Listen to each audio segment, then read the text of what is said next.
20h sur les antennes de la télé Futur Média. C'est parti pour le sommaire de cette édition avec cette enveloppe de 300 millions de francs CFA pour réduire les incendies dans les marchés avec la mise en place de bouches d'incendie. Une décision sortie du conseil interministériel tenu ce mercredi au marché des parcelles assainies. Les commerçants demandent à ce que ces mesures ne se limitent pas aux effets d'annonce. Le Sénégal veut entrer de plein pied dans le cadre de la modernisation des titres de transport. Les autorités se désolent tout de même du fait que les Sénégalais ne se bousculent pas pour l'obtention du permis de conduire biométrique. Seuls 130 000 ont été confectionnés depuis le mois d'août 2018. Mame Diarra Fam se prononce sur l'affaire du ressortissant sénégalais qui a incendié un bus en Italie.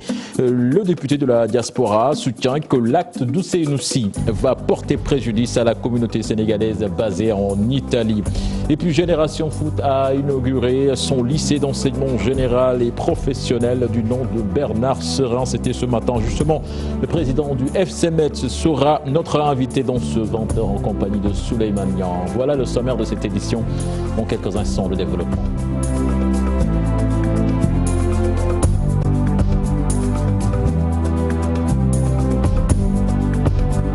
Bonsoir et bienvenue à toutes et à tous. Une enveloppe de 300 millions de francs CFA annoncée pour des bouches d'incendie dans les marchés. C'est une des décisions sorties du conseil interministériel tenu ce mercredi. La modernisation des marchés Sandaga, Sandika et Ndoumbe Diop sont également en vue. Les détails dans cet élément signé Aminata Mbaresso et Youssou Baro. Les incendies récurrents dans les marchés, motif de ce conseil interministériel. Le chef du gouvernement et ses équipes annoncent une enveloppe de 300 millions francs CFA pour l'installation de bouches d'incendie. Le programme qui a été validé d'un coût de 300 millions de francs CFA, qui est déjà engagé sur la base d'un accord entre le ministère de l'Intérieur et la SDE pour installer et remettre à niveau les bouches d'incendie afin de faciliter l'approvisionnement et la fourniture en eau. Donc c'est dans le cadre global du renforcement de la prévention, de la protection et de la mise à disposition de lutte contre les incendies que cette mesure d'urgence a été déjà engagée entre le ministère de l'Intérieur et la SDE. 3 marchés ravagés par le feu en l'espace de 2 mois, la modernisation s'impose. Sur les marchés Sandaga, Syndicat, Ndoumbe Diop, Tilène, Petersen et autres, dont il faut accélérer les procédures de construction de nouveaux marchés, puisque ces marchés-là font l'objet justement de programmes de modernisation qui sont déjà engagés. Pour les 3 derniers incendies, une subvention des victimes est envisagée, mais il faudra au préalable une évaluation exhaustive des pertes en collaboration avec l'administration locale. Une batterie de mesures prises pour sécuriser nos marchés aux parcelles assainies. Les commerçants demandent à ce que ces mesures ne se limitent pas aux effets d'annonce. Leur réaction au micro de Mame Biram Diouf et Mohamed Dian. Les incendies dans les marchés nous inquiètent vraiment. Plusieurs zones du pays sont touchées et avec le peu de moyens que nous investissons dans le commerce, les autorités doivent nous assister davantage.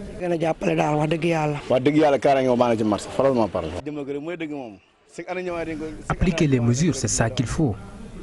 On en entend parler chaque jour. Hier même, je l'ai entendu dans les médias. Il ne reste qu'à les appliquer. Nous rencontrons encore tamit wanteerkat yi ci biti tamit daf ñoo laal bu baax a baax ci biir marché bi ñun daal ku ñu dimbali fi ne nii ñu jël ak kaaraange bi nga wax noonu courant beeg lakk-lakk ci dëkk bi bëgg nañ ko ñu ci dimbali ak suñu kaaraange nit ñi ndax marché bi bari na ay bandi bari na ay sàcc bari na yëpp ñu ngi ci biir te ci biir marché bi la ñuy doxantu. Le marché Kermel, cité aujourd'hui parmi les marchés de référence à Dakar depuis l'incendie qui s'y était déclaré en 1993. Les lieux ont connu beaucoup de changements positifs avec notamment la présence des bouches d'incendie tout autour du marché. Un reportage signé sur place Fatimata Touré et Armadouba. 22 septembre 1993, un incendie d'une rare violence s'était déclaré au marché Kermel. Comme dit l'adage, devant toute chose, malheur est bon. Après le sinistre, le marché a été restructuré et de fortes mesures de sécurité prises. La communauté européenne et la duchesse du Luxembourg ont accepté de refaire le marché Kermel. Il y avait eu des accompagnements de principe, ne pas occuper les bouches d'incendie, de laisser les bouches incendie ouvertes en cas de problème pour que les sapeurs-pompiers puissent faire le travail. Cette commerçante, quant à elle, déclare que dans ce marché, une défaillance du circuit électrique est quasi impossible. Le marché est bien organisé. Vous voyez ici, personne ne peut parler de défaillance du circuit électrique parce que le réseau électrique est dans le sous-sol. Dans les marchés, il faut éviter les câblages clandestins. Ils constituent un réel danger. Le travail a été fait par des Blancs et tout a été bien fait. Pape Sylla demande à ses pairs de revoir leur comportement pour éviter la récurrence des incendies dans les marchés. La Sénélec a allégé les factures d'électricité avec l'avènement des compteurs Yahanal. Les commerçants doivent être responsables. La facilité n'engendre rien de bon. Gagner de l'argent, c'est bien, mais la sécurité de tous est primordiale. Le marché Kermel, créé en 1908 à l'époque coloniale, fait partie aujourd'hui des marchés de référence à Dakar en termes d'organisation. D'ailleurs, le site est classé patrimoine historique de l'UNESCO. Et vous l'annoncez dans les titres de cette édition, le Sénégal qui change de système d'immatriculation des véhicules. Désormais, il n'est plus possible de poser des plaques dans l'illégalité. Une opération qui entre dans le cadre de la modernisation des titres de transport. La carte grise va coûter, à titre d'exemple, 7 500 francs CFA. Maïmouna Ndiaye et Thiaba Aliba Abba Kamara ont assisté à la phase pilote. Reportage. 12 citoyens choisis au hasard, ils ont rempli tous les critères, toutes les normes de sécurité pour acquérir cette nouvelle carte grise. Ces différentes procédures marquent la phase pilote de la réimmatriculation des voitures. Avec ce système, ça nous permettra de fiabiliser tout le système, de le sécuriser, de dématérialiser donc toutes les procédures qui permettent effectivement aux usagers d'avoir un service vraiment performant. Les trois plaques donc, ont un coût de 12 000 francs hors TVA, donc c'est 14 000 francs disons TTC pour ces 3 plaques, plus maintenant les 7 500, ça nous fera un coût pratiquement de 21 500. Le contrôle des cartes se fait à travers ces tablettes confiées aux éléments français. C'est des cartes à puce, multi-applicatives, comme à l'image des permis de conduire. La seule différence, c'est qu'ici, on ne prend pas de biométrie ni de photo numérique parce que le permis de conduire est un élément d'identité. C'est un projet qui va révolutionner carrément le système de transport, d'autant plus qu'on l'a couplé avec un nouveau système de numérotation, donc la production de nouvelles plaques d'immatriculation. Ces plaques seront maintenant collées aux véhicules. Quant aux concessionnaires, ils seront tous repris dans le projet. On ne peut pas avoir un doublon sur les numéros d'immatriculation au Sénégal désormais. On va continuer l'opération pilote sur les nouvelles demandes d'immatriculation, déjà pour les particuliers et pour les concessionnaires de véhicules, c'est ce qui vendent des véhicules neufs, jusqu'en début mai. En début mai, le 2 mai, Inch'Allah, on va commencer l'opération de remplacement des anciennes cartes grises. Pour les documents à fournir, rien ne change. Les Sénégalais ont jusqu'au mois de mai 2020 pour se conformer à la nouvelle réglementation. Plus de 130 000 permis de conduire biométriques confectionnés depuis le lancement en août 2018. Vu le nombre, ce n'est pas encore le grand rush, regrette Michel Thomas, directeur général de Gemalto Sénégal. Il annonce que la date du 3 septembre 2019 sera le dernier délai de délivrance de ces permis. Je vous propose de l'écouter. Le décret prévoit 12 mois. Donc le 3 septembre 2019, l'ensemble des Sénégalais devront être munis d'un nouveau permis de conduire s'ils veulent avoir le droit de conduire leur véhicule et d'être assurés surtout. Aujourd'hui, nous sommes à plus de 130 000 cartes produites. Et j'insiste sur le fait que normalement nous devons remplacer 1 million de cartes. Donc il est important que tous les Sénégalais profitent de l'instant où on est, c'est-à-dire les prochains mois, pour venir remplacer leur permis de conduire sans attendre la date finale. Et puis nous parlons de toute autre chose. En 7 mois, la maison de justice de Mbour a reçu 834 plaintes, des problèmes entre couples qui débouchent sur des violences verbales ou physiques. Le constat est implacable, comme vous allez le voir dans cette correspondance signée Abdourahmane Diallo. De août 2018 à février 2019, la maison de justice de Mbour a reçu près de 1000 plaintes et 90% des cas ont été réglés à l'amiable, selon le coordonnateur. Pour l'année 2018, on n'a fonctionné que 5 mois parce qu'il y avait des travaux de réflexion qu'il fallait faire. Mais sur 5 mois, on a eu à recevoir un total de 597 cas. Bon, pour 2019, pour le mois de janvier, on a 126 cas. Et pour le mois de février, on a 111. La plupart des victimes sont des femmes, soit elles ont des problèmes avec leur mari ou avec leur coépouse. Ce sont surtout des problèmes de couple. En avant, on avait surtout des problèmes de tontine. Mais depuis 2017, on a constaté que ce sont les problèmes de couple qui reviennent le plus souvent. Que ce soit en information, que ce soit en médiation.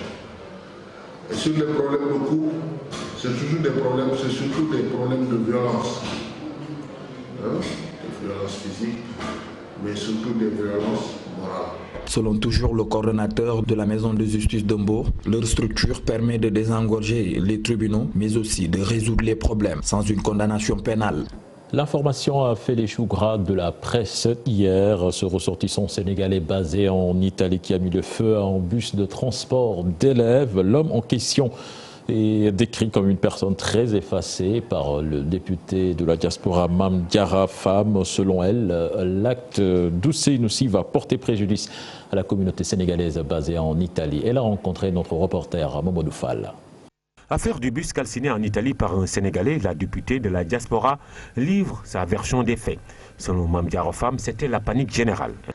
L'acte extrême qu'il a commis, moi je ne sais pas vraiment ce qui a animé cet acte, le fondement, je ne peux pas le savoir, mais quand même c'est un acte de pure extrémité, de pure gravité. Que vraiment, seules les personnes à bout de nerfs peuvent arriver à ça, quoi. Donc, Ousseynoussi, connu sous le nom de Paulo, est un conducteur d'autocar. Il n'avait aucun contact avec les communautés sénégalaises établies en Italie. Il est d'origine sénégalaise, mais il est né en France. Il peut ne pas aussi pouvoir, peut-être il n'a pas cultivé trop de relations en question, parce que moi j'habite peut-être à 2 ou à, je peux dire à 10 minutes de Créma, là où réside le monsieur, mais quand même le monsieur en question je ne l'ai jamais rencontré, qui était plus connu dans le milieu italien que le milieu sénégalais. Son acte jugé inhumain par une source diplomatique affecte la communauté sénégalaise, victime d'une stigmatisation depuis mardi. Le Sénégalais aujourd'hui a peut-être peur de sortir. Moi-même, j'ai ma fille qui prend les mêmes compagnies, l'Autoguidovie, les Autoguidovie. Donc moi, j'ai même dit à ma fille de ne pas prendre le car ce matin parce que vraiment, elle s'est sentie un peu désolée de la situation d'hier. Et en tant que Sénégalaise aussi, elle ne se sent pas de se voir ce matin dans un bus. Ousseynoussi a déclaré avoir mis le feu à l'autobus pour dénoncer le sort des migrants en Méditerranée. Il est placé en garde à vue en attendant son déferment au parquet. Selon une source diplomatique, l'État du Sénégal ne peut pour le moment réagir puisqu'Ousseynou a la nationalité italienne. Malaise au sein du syndicat des travailleurs de la justice de Caen se dispute l'organisation. Prétexte pour nous de voir les causes de l'absence d'alternance ou de démocratie ou même de crise qui subsiste au sein de ces organisations syndicales. C'est un sujet assigné Mohamed Lamine Diaye et Modou Diop. Les syndicats sont parfois confrontés à une absence de démocratie interne, des alternances quasi impossibles à cause du comportement des secrétaires généraux qui s'accrochent à leur poste. depuis des décennies. La plupart des dirigeants s'accrochent, mais les responsabilités sont partagées. Les responsables sont... les principaux dirigeants sont responsables, mais la base également a sa part de responsabilité qu'elle devrait prendre. Puisque ce qu'on vit actuellement au Sénégal, c'est le syndicalisme par procuration. La première raison, c'est qu'il peut y avoir des dirigeants syndicaux qui ont terminé leur mandat et qui traînent les pieds pour renouveler. D'autre part, il peut y avoir des gens qui sont à l'affût, qui veulent la direction du syndicat et qui sont pressés que les renouvellements s'opèrent pour prendre la direction du syndicat. Ces gens, souvent, si le mandat est terminé, 2 jours après, ils réclament le congrès. Ils s'empressent pour qu'on organise le congrès. On ne peut pas leur donner tort. Pour ces syndicalistes, la solution serait d'organiser des congrès en bonne et due forme et respecter les textes. Le syndicat doit intégrer dans les dispositifs réglementaires un mécanisme qui permette vraiment le renouvellement des ressources humaines à la base. Bon, c'est malheureusement le problème partout en Afrique. C'est de faire en sorte qu'on respecte les textes, mais qu'on ait la souplesse également de donner le temps de s'organiser. Maintenant, je crois que nous devons être tous conscients d'une chose. Quand on nous confie un mandat, il faut le renouveler. C'est ça la vérité. Il est gênant d'avoir un mandat qui dépasse de 2-3 ans sans être renouvelé. L'exercice de la liberté syndicale devrait être réalisé dans sa plénitude. Les conditions d'alternance dans les syndicats ne sont pas toujours établies, ce qui peut aboutir à l'émiettement du mouvement syndical. Le service d'hygiène de Dakar lance l'opération Le Plan Karangué. C'est une opération donc de santé publique visant à améliorer l'état de la salubrité des domiciles, des voies publiques entre autres. Pour le major Alain Gom, les sanctions peuvent aller jusqu'à 2 millions de francs CFA et 2 ans de prison pour toute personne qui viole la loi. Je propose de l'écouter. Ces propos sont recueillis par Mamberam Diouf. Ça a une démarche holistique et ça s'adresse sur des solutions coopératives dans le cadre d'un partenariat autocentré, organisé et dynamique avec les maires. C'est la 5e édition, c'est donc la consolidation des acquis et la poursuite des perspectives ouvertes dans le cadre du renforcement de la protection de la santé environnementale. Quand il y a des délits, il y a une répression pénale et les amendes c'est de 200 000 à 2 millions et l'emprisonnement est de 2 mois à 2 ans, qu'il s'agit de dépôt de gravats, de dépôt d'épave, de vidange de fosse sur la voie publique. C'est des délits sanctionnés par le législateur sénégalais. Et puis le service des eaux et forêts sensibilise les populations sur les menaces qui tournent autour de nos forêts. En pleine célébration de la journée mondiale des forêts, le chef de service climatique et la direction des eaux et forêts et chasse a soutenu que des mesures ont été prises pour leur protection. Monsieur Eladji Maoudoba, que je vous propose d'écouter au micro de Mohamedou Lamine Ndiaye. Ici, aujourd'hui, nos forêts sont menacées par plusieurs facteurs. D'abord, il y a les feux de brousse qui menacent nos forêts. Il y a aussi la déforestation, c'est-à-dire les coupes de bois, que ça soit légal ou illégal. Donc, nous avons aussi la demande en foncier, donc qui provoque souvent donc, des déclassements. Nous avons aussi des besoins publics du genre comme l'appaillage par exemple. C'est un exemple seulement parmi tant d'autres, n'est-ce pas? Donc voilà pas mal de facteurs, n'est-ce pas, qui sont en train donc de menacer nos forêts. Nous avons en 2019 donc révisé l'ancien code forestier. L'ancien code forestier donc, qui datait de 1998, donc qui n'était pas tellement, je veux dire, rude ou bien pénible pour les délinquants, donc ce qui est poussé même à couper pour venir faire des transactions. Donc ce code a été changé, c'est la première mesure donc, qui force donc, les gens à ne plus aller en forêt donc, pour commettre des coupes délictueuses. La deuxième, c'est qu'on a renforcé la capacité. Pendant ces 5 dernières années, on a renforcé donc, la capacité du service en moyens humains, avec un recrutement très fort donc, de gardes forestiers, de techniciens forestiers, mais aussi le renforcement en armement, donc avec l'équipement en M16. Nous avons aussi, en plus donc, de ce renforcement donc, en armement, nous avons aussi obtenu aussi, tout ce qui est sensibilisation. Et puis l'ONAS estime que le taux de la redevance sur le prix de l'eau qui lui revient doit être revu à la hausse au regard de l'importance des investissements dans l'assainissement. C'était ce matin lors de la restitution de l'étude du Programme national de développement durable et d'assainissement. Compte rendu signé Dissa Prera et Ahmadouba. Ils sont près de 50% des Sénégalais à ne pas encore avoir accès aux toilettes saines et aux dispositifs d'accompagnement. L'assainissement public, un point des OMD encore loin d'être atteint au Sénégal. D'où l'intérêt de ce plan de développement et d'assainissement autonome. Je pense qu'on doit tourner en moyenne autour de 65% qui n'ont pas accès à des toilettes. Il faut savoir aujourd'hui, ce qu'on appelle les objectifs de développement durable sont beaucoup plus contraignants. On ne parle pas que de toilettes. On parle de toilettes, on parle aussi de dispositifs d'accompagnement comme un dispositif de lavage des mains. Si nous voulons revenir en arrière sur les indicateurs de base, faire une réévaluation, on serait très très loin. Naturellement, c'est un travail qu'il faut faire sur la durée. Pour ce faire, au-delà des financements des bailleurs, l'ONAS souhaite la révision à la hausse du pourcentage de la redevance sur l'eau. L'entreprise publique ne reçoit pas plus de 10% de cette redevance, et ce depuis 1996, alors qu'aujourd'hui, les investissements atteignent des centaines de millions de francs CFA. Quand on parle d'eau en général, on pense seulement eau potable, alors que eau, c'est grand E. Au assainissement. Il faut rééquilibrer. L'assainissement a un coût. Aujourd'hui, l'ONAS a moins de 15% de la redevance sur le prix de l'eau. Je pense qu'il faut rééquilibrer les choses. Dans des pays comme la Tunisie, c'est 50-50. Il faut rééquilibrer les choses, revoir la part de la SONES, de la Société nationale d'exploitation des eaux du Sénégal, dans le prix de l'eau, et revoir également la part de l'ONAS. L'ONAS, c'est 1996, avec zéro investissement. Nous sommes en 2019, avec des investissements qui ont été multipliés par 20. Donc il y a un travail de fond à faire pour revoir la part de l'ONAS avec la nouvelle réforme de l'hydraulique qui est actuellement en cours. C'est ça qui nous permettra d'équilibrer et c'est ça qui nous permettra de continuer à maintenir ces ouvrages et à assurer leur pérennité. Aujourd'hui, près de 300 milliards de francs CFA sont injectés dans le secteur en général. Une volonté publique aussi affichée. Reste uniquement le comportement des Sénégalais face aux équipements et cela est un véritable défi selon les acteurs.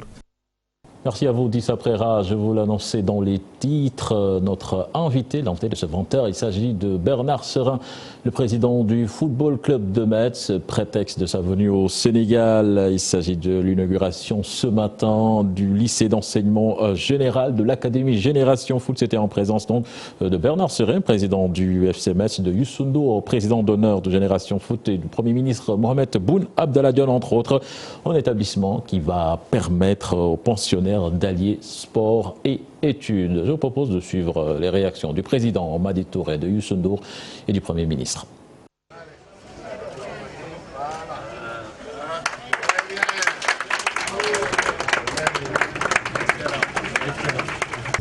La cérémonie d'aujourd'hui marque une étape importante dans notre longue marche pour bâtir un véritable centre d'excellence sur les dunes de Déni Biram Ndao. Que de chemin parcouru depuis que nous nous sommes lancés dans cette grande aventure animée par la foi de ceux qui pensent que le Sénégal est possible. Au Sénégal et en Afrique, l'Académie Génération Foot est connue bien au-delà des frontières du Sénégal grâce à la qualité des joueurs formés ici. L'inauguration du lycée Bernard Serin me conforte dans ce que j'ai toujours pensé de l'Académie Génération Foot, qui est un vrai centre d'excellence. Lors de mes voyages à travers le monde, dans le cadre de mes activités artistiques, j'ai toujours dit ce qui est réalisé ici permet de croire à un avenir brillant pour la jeunesse africaine. La cérémonie qui nous réunit aujourd'hui revêt une grande particularité. Elle est en effet une manifestation concrète d'un retour sur investissement dans le sport, mais aussi au profit de l'enseignement général et de la formation professionnelle. Lieu et instant ne sauraient être plus appropriés et solennels pour féliciter chaleureusement au nom de son Excellence M. Macky Sall, Président de la République, féliciter solennellement M. Madi Touré, Président fondateur de l'Académie Génération Foot et le Président du Football Club de Metz, le Président Bernard Serin, qui donne son nom à ce lycée d'enseignement général et de formation professionnelle. Voilà, Souleymane Niang, le directeur de l'information du groupe Futur Média, est là avec nous pour accueillir notre invité. Souleymane, bonsoir. Bonsoir, cher Tigane. Voilà, bonsoir, monsieur Serin. Bonsoir. Alors, vous y étiez ce matin lors de cette inauguration. Avec ce lycée, on imagine que c'est un rêve qui se réalise. Oui, tout à fait. C'est presque un aboutissement. C'est un projet qui a vu le jour il y a 20 ans et qui a connu une accélération il y a une dizaine d'années avec cette installation à Denis Biramendao. Nous avons construit avec Madi Touré, avec Génération Foot, nous avons participé à cette construction d'infrastructures de très haut niveau, qu'elles soient sportives ou dans le domaine médical, dans la restauration, dans les ateliers de musculation, de kinésithérapie. Et puis, il fallait s'attaquer aussi à l'éducation. Nous avons rencontré des problèmes logistiques pour copier les modèles européens qui font appel aux établissements de la région. Et donc, nous avons décidé de construire un lycée d'enseignement général et de formation professionnelle. Et aujourd'hui, c'était un très grand jour. C'était pour nous un devoir. C'est un plaisir aussi d'être ici. Quelque part, c'était une nécessité. Oui, c'est une nécessité. Vous savez, dans les centres de formation de haut niveau, chaque année d'âge, il y a une quinzaine, une vingtaine de joueurs qui sont recrutés. 3, 4, 5 de ces joueurs vont devenir des footballeurs de très haut niveau. D'autres pourront jouer au football, gagner un peu leur vie, mais devront avoir une reconversion quand ils auront 35 ans. Et puis certains n'ont pas les aptitudes pour franchir ce cap. Il faut leur donner un bagage. Un bagage qui, pour ceux qui seront des grands joueurs, leur permet de gérer leur vie. Pour ceux qui seront des footballeurs un peu moins bons, mais qui pourront vivre jusqu'à 35 ans du football, il faudra leur donner aussi la possibilité de se reconvertir. Et pour ceux qui n'ont pas les aptitudes, il faudra leur permettre de contribuer à l'économie du pays en faisant autre chose, en ayant un autre métier, en ayant eu cette formation professionnelle. Donc pour nous, c'était un devoir de le faire. Et je dois dire que c'est un exemple un peu particulier, parce que je ne connais pas un centre de formation, même en Europe, qui a un lycée à l'intérieur du centre de formation. Voilà. Et là, pour Génération Foot, je crois que c'est une grande date. Une grande date. On va parler un peu de ce partenariat qui vous lie, le contrat qui lie votre club, le FC Metz, à Génération Foot, normalement, va arriver à terme en 2020. Quelle est la tendance qui se dessine ? Je ne me pose même pas la question, tellement j'ai confiance dans les relations qui nous lient maintenant depuis plus de 15 ans, qui sont solides, qui sont bien équilibrées, qui sont des relations gagnant-gagnant. Donc je n'ai aucun doute sur le fait que on peut s'attendre à une évolution continue de ce partenariat. L'évolution, vous savez, elle est déjà en route. Nous avons aussi un autre club qui est dans le partenariat avec le FC Metz. C'est un club qui est certainement cher au cœur des Sénégalais, puisque c'est le club de Serein, dans lequel a commencé la carrière en Europe de Jules Bocandé. Ce club fait également partie du partenariat FC Metz. Et donc, nous avons non seulement des débouchés pour des joueurs de Génération Foot au FC Metz, il y en a actuellement 4 qui sont dans notre effectif professionnel, mais il y a aussi le débouché du Royal Football Club de Serein, où nous avons 3 joueurs qui sont Ibou Faye, Wagan Faye et Mohamed Khan, qui jouent sous les couleurs de Serein et qui peut-être vont venir au Football Club de Metz. Donc on a multiplié par 2 en quelque sorte les débouchés de Génération Foot pour le plus grand bien des joueurs, des éducateurs qui voient leur travail récompensé, et puis in fine du Football Club de Metz qui espère avoir toujours des pépites sénégalaises comme c'est une tradition depuis 20 ou 25 ans. Sadio Mané, mais d'autres aussi. On a eu Papi Cissé, Diafra Sakho, Ismaël Assar. Donc je suis sûr que le Sénégal supporte le Football Club de Metz. Là, Souleymane, on ne va pas parler que de football avec lui. Oui, sur un autre volet, M. Serin, vous êtes le président directeur général d'un groupe mondial extrêmement diversifié qui intervient dans beaucoup de domaines d'activité, allant de l'aéronautique aux travaux publics, aux infrastructures, l'énergie, les ports, etc. Après vous êtes investi dans la recherche et la formation sportive d'une part, ainsi que dans l'insertion sociale avec les jeunes que vous formez. Est-ce que vous envisagez de vous investir dans l'économie sénégalaise? Si oui, dans quel secteur? Oui, c'est vrai que je suis l'actionnaire et le dirigeant, le président d'un groupe de dimension mondiale qui est d'ailleurs bicentenaire, donc qui a une longue tradition. Qui s'appelle Cockerill Maintenance et Ingénierie. Oui, CMI, Cockerill Maintenance et Ingénierie. C'est John Cockerill qui a fondé ce groupe en 1817. Et depuis, ce groupe a toujours répondu aux besoins technologiques de son temps. Les locomotives à vapeur, les bateaux à vapeur, les moteurs diesel. Aujourd'hui, nous sommes sur différents secteurs d'activité qui peuvent intéresser les pays africains, le Sénégal en particulier. Nous sommes d'ailleurs déjà au Sénégal, puisque nous faisons partie du consortium qui a construit la liaison ferroviaire entre l'aéroport et Dakar. Qui a été inauguré récemment par le président. Exact. Et donc nous sommes dans des domaines comme le ferroviaire, bien entendu attentifs au déclenchement ou au lancement du renouveau de la liaison Dakar-Bamako. C'est un sujet qui nous intéresse beaucoup. Nous sommes également dans le traitement de l'eau. On sait très bien que le Sénégal a beaucoup de besoins. Nous sommes aussi dans l'énergie, et notamment dans des secteurs de pointe comme l'utilisation des énergies renouvelables, la construction de réseaux, de mini-réseaux, de micro-réseaux, le stockage d'énergie par batterie, et l'ensemble de ces technologies est probablement une réponse aux besoins énergétiques de villes, de villages, de bourgades dans des pays africains. Nous avons déjà des réalisations importantes d'ailleurs. En Afrique du Sud, à la frontière de la Namibie, nous avons construit une centrale thermique solaire d'une capacité de 50 MW, ce qui est assez gigantesque. Et nous sommes dans les leaders mondiaux de ces nouvelles technologies. Donc nous pouvons le faire, et nous pouvons d'autant plus le faire que ma société est belge et que la Belgique accorde aux pays africains les plus solvables, le Sénégal en est un, des lignes de crédit garanties par le gouvernement belge et qui peuvent être utilisées pour des grands projets. Alors prenons les secteurs un à un.